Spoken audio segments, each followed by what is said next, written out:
cs2 kills CSGO community servers. What happens next?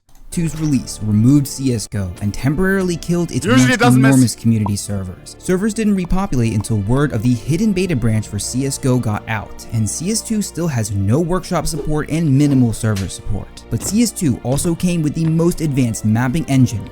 By the way, which hopefully will change tomorrow, boys. We will have probably skin server. Let me ask Oscar for an update right now. We will try to get, I told him, Oscar, yo, let's get 3,000 slots. 3,000 slots. 100 servers, 32 slots each. It's expensive, but we gotta make the premiere big. Smell me? Counter-Strike has ever seen. Oscar slow? Yeah, Oscar said he just wants to make it, he wants to launch and not have a bunch of bugs, you know? Today we're gonna break down, to the best of my knowledge, face reveal! Lol, I've never seen him. what is going on with CSGO and cs2 He's one of the best CSGO surfers. servers. Surf, Looks like a CSGO surfer. Zombie Escape, anything not from Valve themselves, and give you another sneak peek at the cs2 content on the way. Starting with the best part, cs2 community server footage. The first ever full lobby custom map tests in cs2. This is how cs2 looks with over 30 players. These tests were specifically for Zombie Escape, a game mode where humans defend themselves against a horde of player-controlled zombies. And the maps, even though they're just ports from CSGO, look Chat, that looks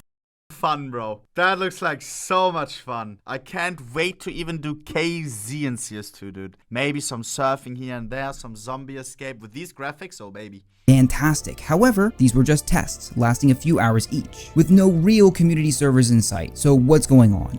This is why CS2 has no community servers. One of the biggest issues is the removal of FastDL. When you load into a community server, FastDL is what's going on at the bottom. It allows you to download files from a server rather than Counter-Strike itself, like the workshop, which we still don't have yet. Without this, you'd have to download files externally from a website or a Discord, which is what we did for the test, but creates a huge barrier of entry for new players. You just wouldn't be able to join. Right now, we can't even use the workshop for downloads, so no custom content, no maps or models for now. The other huge issue is that plugins need to be completely rewritten for CS2. Plugins are things like your HUD, your rank, or movement settings. These two core mods will do this in CS2.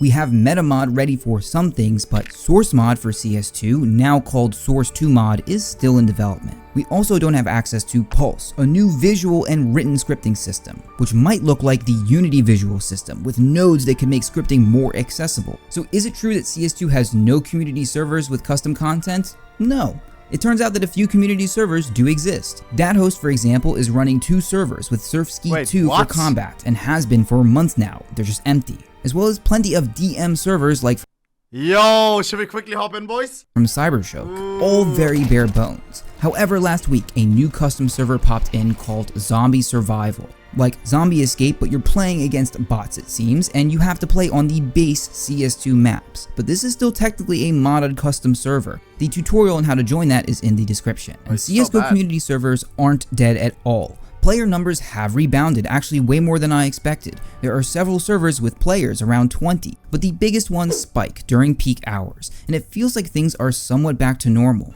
But Valve pushing CSGO into a beta branch completely killed normal traffic. Very few people were aware of it at first, and this put community servers in a terrible position, some of which have had to shut down as a result. Community server owners and players are not happy with CS2. We really got the shortest end of the stick, losing CSGO somewhat and being shut out of CS2. I got tons of comments across my channel expressing the same thing, and every update, some of the things we made like maps or plugins just break. But this is to be expected, it's still a developing game. CS2 is mainly about matchmaking, face it, and the items market. While Valve promised to give is mainly about matchmaking, face it, and the items market. How?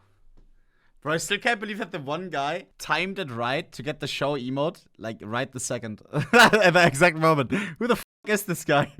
What is that emoji? While Valve promised to give us both a workshop and community servers, their priority will be to the wider community, not us as we know from experience. We also need a ton of small things, like currently if you get on an elevator, it could get stuck, forcing everyone to jump or even kill players when they run into each other. And vehicles, also called track trains, are super glitchy and lag the server. Oh hell no, that gets me like feeling weird or something. Sorry, I have to is broken. Your favorites list is CSGO servers, and the main page page is just ongoing CS2 games that you can't join, which also angered a lot of people who were expecting a shiny new browser like this. And on that note, Valve needs to fix the fake and redirected servers that confuse users in CSGO and will make CS2 look less professional. On the other hand, here's what we have. What even is that? What does he mean by that? I always wondered. I thought it was just me. And like 1,000 times the same server. Is it that it's different IPs, but they connect? It like it's a tunnel, and they all connect to the same one? Yes. Lol. In CSGO and will make CS2 look less professional. Yeah, that's shit. On the other hand, here's what we have to look forward to. The CS2 Hammer editor is apparently phenomenal. These are two posts from Chris Bryant, one an amazing room created with the new tools, and another in what appears to be huge quality of life improvements, a bridging tool to connect rooms together in like 20 seconds. Oh, and wow. a ton of maps have been ported over since the limited test launch. Most are for Zombie Escape. Here's example number 1, ZE Antarctica. You can see the floor, and the new floor looks amazing. This is from CS Office. Then on Cronus, you can see that light comes through the entryway and that this bloom is a little bit prettier. ZE Elevator Escape, this is one of the first ports. You can see new reflections on the walls, so they're not in the original. That looks a lot more realistic. ZE Hidden Fortress, take a look at the floor. Here it looks sort of fake and a little bit blown out, and on the new floor, there are actual reflections. It's shiny like a floor should be. ZE Hypernova. Now take a look at this. This is new texturing, new lighting, and the way that maps could look if they're ported super well. ZE Puta, the difference is obvious. New reflections and shininess on the metal. ZE Saw, I mean, come on. The first one is completely blown out. The second one has new reflections. Okay, there is a little weird cutoff here. They acknowledge that, but it looks so much better. ZE Strange Escape, now look at this. Here, light is coming from nowhere, and in the new space, light. Do you think it would be cool in Fortnite? Epic Games, they want people to make community modes and stuff, no? Like community mods and They pay millions and millions when you have an active mod going. Imagine that in CS, bro. Because they know when people play Fortnite, that's what they ultimately want, right? They want people in the game. That's when they make purchases. So Epic pays millions to people who have successful mods. In CSGO, what do you get? Nothing.